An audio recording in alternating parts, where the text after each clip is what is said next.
thank you. Let's bring in Aaron Cohen, Israeli Special Ops veteran and founder of Cherries, specializing in counterterrorism training for law enforcement. Aaron, it's always great to see you. I want to go back to Steve Harrigan and this whole concept that, let's see, we got Nasrallah. Hassan Nasrallah is speaking in, if my clock is right, in 10 hours. He is speaking. A lot of concern in the Middle East. John Kirby doesn't share that concern. A lot of concern that he might call for war on Israel. What would that do to the scenario over there? Well, it's not going to change anything with Israel's tactical operations right now. I'll tell you, Trace, Israel's strength and the heart and meat of Israel's capabilities lies in preemptive striking. And that's what Israel's doing right now systematically. They're dealing with 5 fronts right now. They've got Hamas in the south. As you mentioned, Gaza City is surrounded. Israeli SEALs have also blocked the sea on the far west end of Gaza. Special operations troops clearing all of those structures before those infantry units come in. Hezbollah in the north, we've got drones actively taking out clusters of terrorists in the north and the southern region of Lebanon. You've got the Houthis that are firing, actively engaging the Israelis right now. So they've already declared war, whether it's been overt or covert.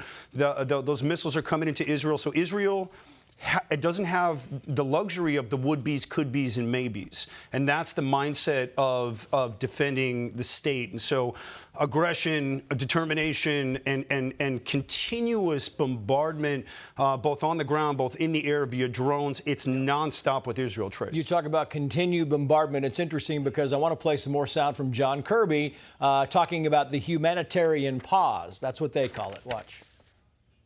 Do we advocate pauses by both sides here, temporary, localized, to be able to get Americans out, to be able to get aid in? You betcha we do. That doesn't mean that we're calling for a general ceasefire. A lot of people think they are calling for a general ceasefire. When you stop firing, that's cease firing. Aaron, that's right. I think the president is playing some games right now. He's trying to play a little slip and dip with the wording right now to get a ceasefire in there. But I'll tell you this, based on my experience and what I've been hearing right now in Israel and the way that look, there's a combat rhythm right now that's in effect, and it's not going to be broken. The only thing that's going to be broken is Hamas. The sooner Hamas is destroyed, the sooner the Palestinians will not have to deal with being stuck in Gaza, where they're not allowed to get into Jordan because King Jordan has kept the doors closed. El-Sisi has kept the back door closed in Egypt. Hezbollah wants to dust it up. Israel's got no problem. They got tons of experience in Marjoun and Taibe and all those southern Lebanese towns. They know them better than the southern Lebanese do.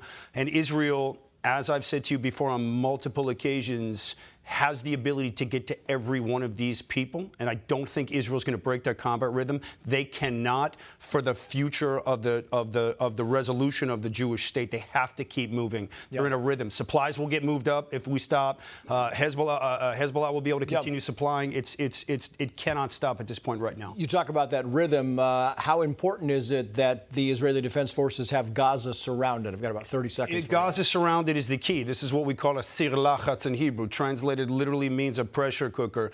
And what it's allowing Israel to do is to be able to clear those structures, those densely built up areas we've discussed, using what's called slow and deliberate clearing. So those are the special operations forces that momentum can't stop. Once those structures are cleared, then the elite infantry units can start coming in, and the pressure continues to close in order to be able to get over those tunnels with special machinery so that they can pinpoint the location of the tunnels and get back to those hostages.